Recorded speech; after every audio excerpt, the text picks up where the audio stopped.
Good morning. My name is Ifeoluwa Isaac Akinwood. The last time I said I was from Free State and I got into so I'm from Pretoria. Tell us your testimony this morning. I don't know where to start. Like for the people that don't know the beginning, I'm going to start from like the initial beginning. So I completed my matric in 2013. By that time I was 15. So I already had my plans going. I'm 15 years. So 4 years degree, I'll be 19. 1 year work, by 22 I'm probably gonna be like a businessman here and I'm going to be the big guy. So, but you know, God had other plans to the extent whereby after matric, although I did very well in matric, everything just became stagnant. No academics, nothing. I had to, because of when I had to go back to the school where I matriculated and work for 2 years. Because there was nothing going for me. I applied to university, I get accepted, but when I see the fees, I'm like, yeah, it needs power. So it was even going to the third year. I even gave up hope on even ever studying again. So I just focused on that job I was working. So it went into the third year, and then mommy called me. It's like, Yvette, so what is happening this year? And then I told her, mommy, it's still the same story. And then I don't know that while she was asking me that, they already made plans to take my matter to the mountain. So that time there was still mountain prayer at Union Building. They took my matter there on Saturday. By God's grace, by the next Saturday, I was on my way to Pretoria. I got a scholarship for a college, and they gave me free accommodation. I don't know how it happened, but that was God's grace. And since that day, that was when God started touching my life. And by God's grace, I went to the college, I started, and then something funny happened. I went to the college, I'm doing my best, I'm passing. But for some odd reason, that college became fraudulent at a point, so they had to cancel my studies. So now I'm back to square one again. I'm like, why is this happening to me? But I never lost faith. I was like, the fact that things changed, I moved from Free State to Pretoria within a week. That means that God is working in my life. So that was 2016 when I moved here. Then when the college cancelled, I gave up again. Then pastor told me, pray for me, that okay, apply to university. God will make a way. My pastor, the fees, because I wanted to do engineering, chemical engineering, and the fees there was extremely high. And because I was a foreigner, I had to pay double the tuition fees. So I was looking at about 200,000 a year plus accommodation. I'm like, hey. So I applied to 2 universities in Pretoria. One was expensive, the other one was cheaper but still expensive. So I took the other direction. By God's grace, I started.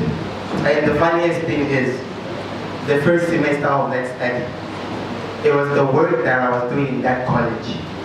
So it got to a point whereby first semester, you know, it's first year, but I am in university, I'm getting 100% in everything. I'm like, hey, God's grace is very merciful. So although that year was wasted, God was using it to prepare me for university studies. It got to a point whereby I was so used to passing so well that even when things got difficult around me, my mentality was, God is good, I'm going to make it. And to God be the glory, although paying wasn't easy. It got to a point whereby every year, like if you owe money at the university, you have to acknowledge your debt every year. They won't allow you to register, you're blocked. There were times where I would queue in the line for the entire day. They don't even attend to me. Like, I got so frustrated that I had to come home and pastor pray, and then he said, okay, let's go early. There were times I woke up at 2 a.m. in the morning so that I could start in the queue so they could attend to me and acknowledge my debt. That was for first year. I did the same thing for second year, the same thing for third year. But by God's grace, I was able to complete my studies. And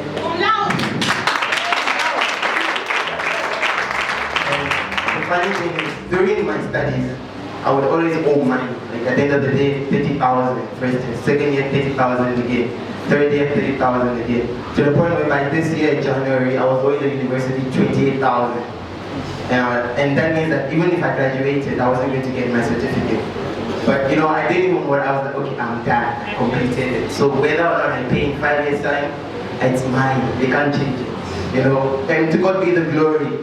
Within 2 weeks, I don't know where the money came from. My father paid all that money, and it was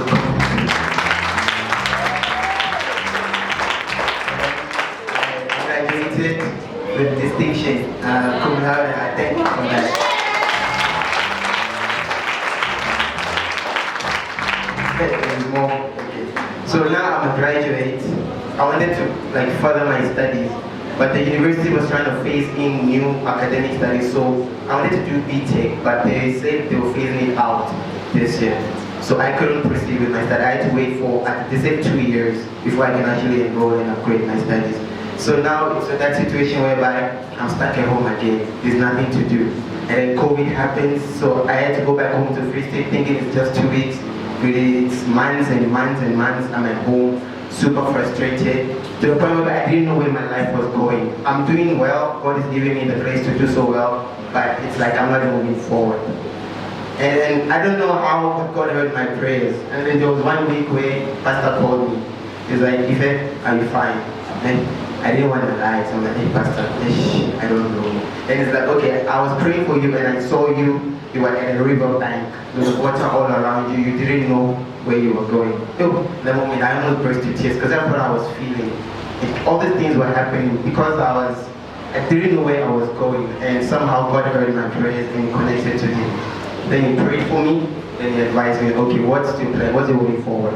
I told Him that I wanted to study, but because of this and that, I can't do it. He's like, okay, then what else can you do? Like, maybe I can use this qualification that I got and maybe start working. He's like, okay, you're applying for jobs. And the funny thing is, I've been applying, but there's always 2 things they want. It's either I'm a South African citizen, or I have 5 to 10 years of experience. I just graduated, wait, they expect me to get that kind of thing. So I would apply, rejected. I think I have almost 30 companies that I applied to, and they all rejected me based on those things. And then when he told me to start applying, then I applied. I just saw this company online, was in Oliphant Fontaine. I applied. 2 days after that, this company called me. Like, are you available for an interview? Like, normally they would send the email that we've accepted you, come, let's confirm, and then from there we proceed to it. But this people just called me, just by seeing my results and everything. Are you available for an interview? Meaning that I just thought that I was going to be in Free State for the rest of this year. Like, I had no intention of coming back because there was nothing for me this side. I ended up, when he called me on Wednesday. They called me on Thursday to come on Friday, and it's too soon, I need to pack, so I moved the interview to Monday. And by God's grace, I went to the company, they were impressed, but for some odd reason, they were skeptical in taking me. So this was in August, but I came home and explained everything to the pastor, and then he said, they're going to take you. I don't know where that confidence was from, but it was just, you know when he's telling you this is going to happen, but you don't see it happening, like there was nothing to show that it was going to happen. So I just kept it to myself, like okay. It's like, have you sent them an email? Yes. Have you given them the documents? Yes. Don't worry, they will call. That job is yours. And then he says, I see they don't want to pick you, they're fighting over this, but that job is yours. God is saying that job is yours. And it kept on going for long. August passed, September passed, October came. And now in October, the week before the fasting, they called me again for a second interview. This time it was with another department. Although this is the job I want, but now they're dragging me around. I don't know why. So when that fasting started, I wrote my prayer points down was that I rebuke delay in my life. I wrote that let God's will be done in my life. And still, even during the fasting, like we would come here during the day, I'd sleep at church, we pray throughout the night. And by God's grace, I completed the fasting successfully. And then the week after, the company calls me. They're like, are you still available? I said yes. They said, okay, we'll see what we can do. They still didn't confirm anything. But Pastor is still saying, the job is yours. How? So I got to a point where I was just, whenever Pastor says it's yours, like, okay, amen. Amen. Because I couldn't tell Pastor, they're not saying what I want to hear. All they're doing is just pushing. And then it was on Monday. I sent my final, this was my last tour, because I'm only sending emails to them, they'll respond. Send email, they'll respond. So this was the last one. And when I sent them, I'm like, Father, if it's your will, let it be done. If it's not your will, it's fine. But Pastor has been saying it's yours. So that means it must be your will. Then on Monday I sent the SMS to the boss. They viewer. And then on Tuesday, he sent me an SMS saying, we are sorry, but there's nothing available at the moment. Hey, I almost broke to tears. I went to my flat. It's a 7-story building. I went to the 7th floor. I just stayed looking down like, yo. I get it. But I don't know, something just came to me. Like there was 2 voices coming in my head, like, you know, if you jump down, all this trouble is just gone. Like you don't have to worry. And then there was another spirit telling me that it's not the end of the world. God still loves you. You can't end your life just because of this. Yes, the entire year you've done nothing, but that doesn't quantify enough guarantee for you to end your life right now. So I took my phone out, I started playing gospel music, trying to get my spirit back. So I went back to the house. I didn't even resist. Normally when they said that, I'll be like, I understand your decision.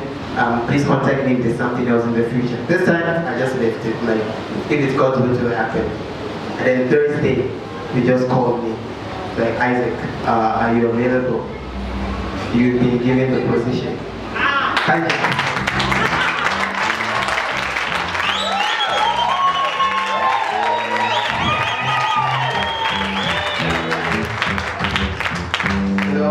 I went to the company, they did my medicals, I passed, they did everything. And the funniest thing is, there was never really an open position. Like when I went to the guy's office, he had sack letters in his hand. So he was firing 2 people to take me.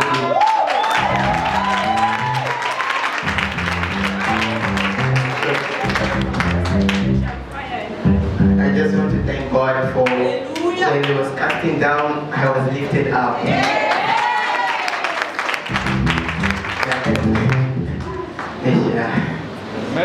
God is in control of our life. He allows things to happen for His purpose, as part of His plan for us.